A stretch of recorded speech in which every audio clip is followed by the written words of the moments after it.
It's your boy Leo Gainwell back again with another video. Now, if you're new to this channel, please subscribe by ending this video. Give it a thumbs up. I sure appreciate it. Now let's get into it. Now, the Houston Rockets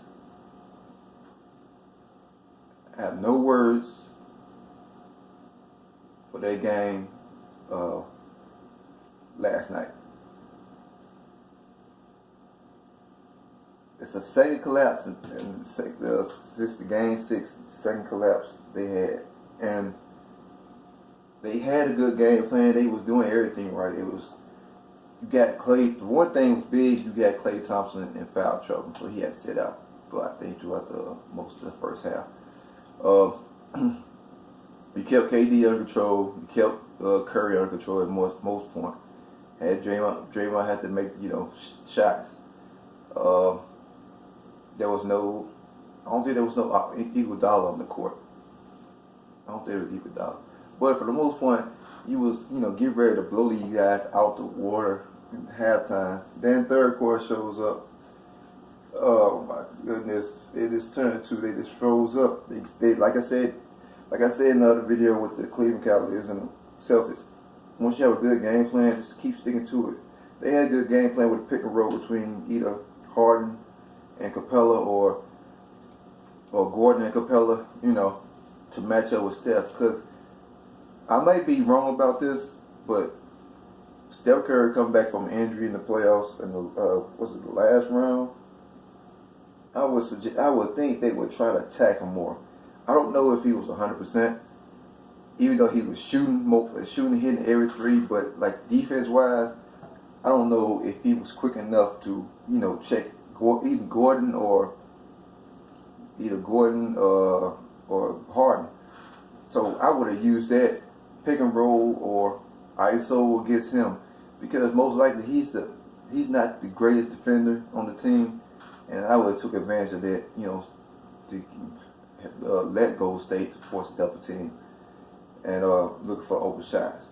Another thing why they collapse is when they try to shoot threes. I can understand you want to try to get momentum, but it was certain threes I looked at with Trevor Ariza and Harden. It was like some bad shots, man. I know the NBA players and they can make any shots, but at that time there's some bad shots. Granted, there was some shots that Harden took a three that he got fouled on 2 times. Ref didn't call. That dude almost landed on his landed to the body. You gotta let the shooter be able to land complete on the ground. Ref didn't call. It was 2 times on Harden, and it was some calls on Golden State that was illegal, like the moving screen to get Steph Curry shoot shot with number 2, whatever his name is. It was moving screen. Refs didn't call it. I felt like the refs, in some way, they helped Golden State get this win. I'm not going to blame it all on the refs because they still had to try to play defense. But it was a game like this, a game 7. You got to be tight. You got to call every call on both ends, not just be one-sided. And I think that broke, Houston mostly Harden confidence that he wasn't getting the call he wanted to get. And Curry, Durant, and Klay, fourth quarter, start lighting it up. I mean, you cannot stop Durant. Can't put a smaller person to Durant. He can just turn over and just shoot the ball while he was jumping. The man's about 7 foot small forward / power forward, or whatever you want to call it. And Curry was just shooting the ball while he felt like it.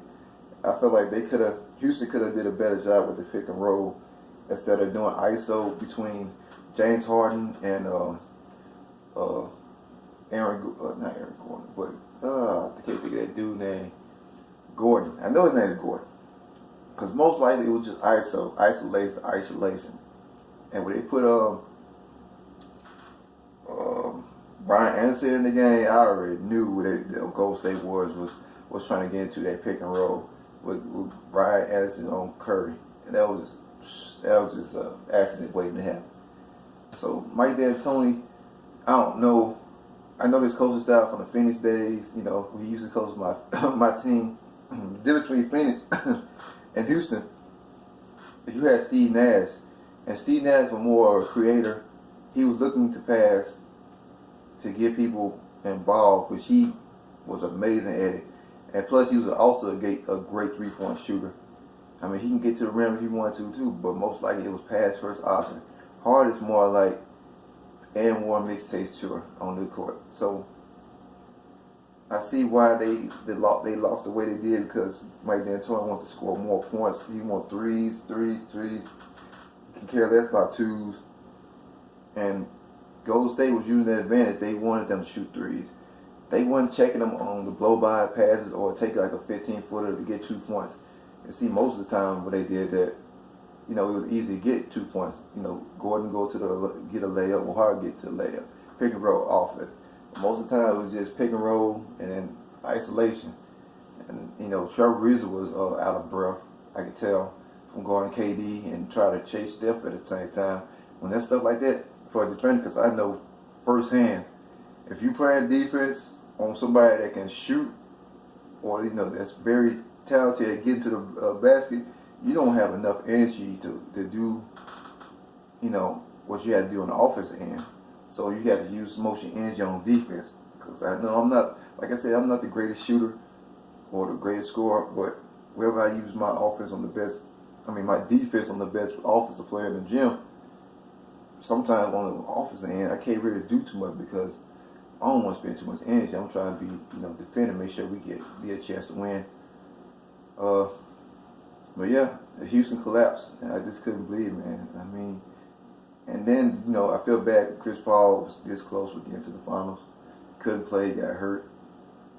Hamstring, and everybody thinking they thinking the game is rigged or whatnot. It's not rigged. It's just, if you take that many shots, you can't make nothing.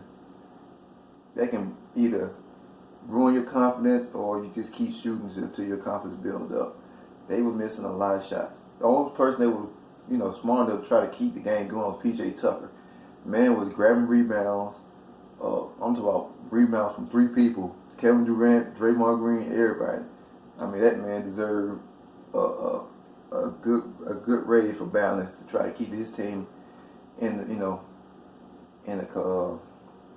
the fight between the Golden State Warriors. So P.J. Tucker, I salute you.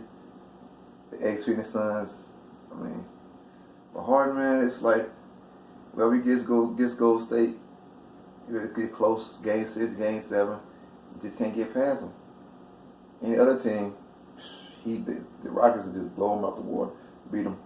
But when it comes to Golden State, they get scared of them. So I don't know what the change is going to be. I don't know if Mike D'Antoni is going to still be around. I don't know if Chris Paul will be there because of his injury. Don't know how severe it is or serious it is. It's a lot of questions, but it's over with. And now we got a round 4 between Cavaliers and Golden State. And I'll make a video about that, tell you what I think, which is going to be real short. There's not too much to say about that.